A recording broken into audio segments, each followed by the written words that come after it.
জয়নাল আবদিন আল কাদরি হুজুর কি বলে শুনুন। ঘুমের ভিতরে মুসলমানের সিস্টেম আছে। আজকে 95% যুবক বরকত থেকে মাহরুম। কেন? রাতের 2টা বাজে ঘুমায়, দিনের 12টা বাজে উঠে।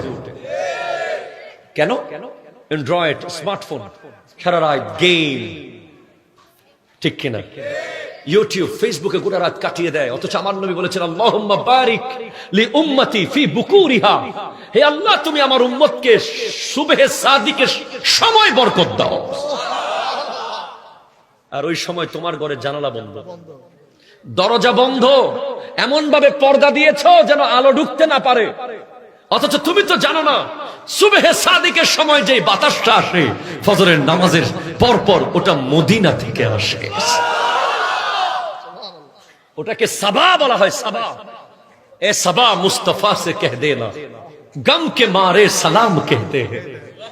কবিরা বলেছে সাবাকে ডেকে বলছে, এই মদিনার বাতাস নবীকে বলিও গোলাম ডাকতেছে নবী।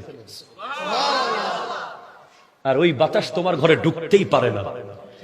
সকালবেলা তোমার দরজা বন্ধ, তোমার জানালা বন্ধ, তোমার ঘরে বরকত কিভাবে হবে? তোমার চাকরিতে বরকত হবে না, ব্যবসায় বরকত হবে না, তোমার ঘরে ডায়াবেটিস, ক্যান্সার, আলসার সব রোগ বাসা বাঁধবে। কারণ পৃথিবীর সব ডাক্তার মিলে যেই ওষুধ দিতে পারে না, মদিনার বাতাসে সেই ওষুধ দিয়েছে আমার আল্লাহ। আল্লামা শেখ মুহাক্কিক আল ইতলাক শাহ আব্দুল হক মুহাদ্দিস দেহলভী রাহমাতুল্লাহ আলাইহি জাযবুল কুলুব ইলা দিয়ারিল মাহবুব, হৃদয়ের টানে মদিনার পানে, ওই কিতাবের মধ্যে একটা শের লিখেছেন, বিথিবি রাসূলুল্লাহ সাল্লাল্লাহু আলাইহি ওয়াসাল্লাম তাবা নসিমানা, নবীজির নিঃশ্বাস মুবারকের খুশবুতে গোটা মদিনা খুশবু হয়ে গেছে, যেটা মেশক আম্বরে নাই, যেটা সন্দুলে নাই, যেটা জাফরানের মধ্যে নাই। সেজন্য হাদিসে পাক আছে, যে ব্যক্তি মান তাসাব্বাহা, যে ব্যক্তি প্রতিদিন সুবহে সাদিকে 7টা আজওয়া খেজুর খাবে খালি পেটে, পৃথিবীর কোন বিষ তাকে আসর করবে না। আজওয়া খেজুরের মধ্যে বিষের ওষুধ দিল কে? কয় আজওয়া খেজুর তো তোমার দেশের ইউরিয়া ফার্টিলাইজার ফাঁস সার দিয়ে বড় হয় না। আজওয়া খেজুর তো তোমার বাংলাদেশের, আমার দেশের কোন সার দিয়ে, পৃথিবীর কোন সার দিয়ে বড় হয় না। আজওয়া খেজুরের গোড়ার মধ্যে যে আবহাওয়া লাগে সেটা হলো আমার নবীর জিন্দা রওজার ভিতর থেকে নিঃশ্বাস মোবারক লাগে। সেজন্য সেই খেজুরের ভিতরে পৃথিবীর সব রোগের ওষুধ ঢুকিয়ে দিয়েছেন কে? আরো জোরে বলেন না কে?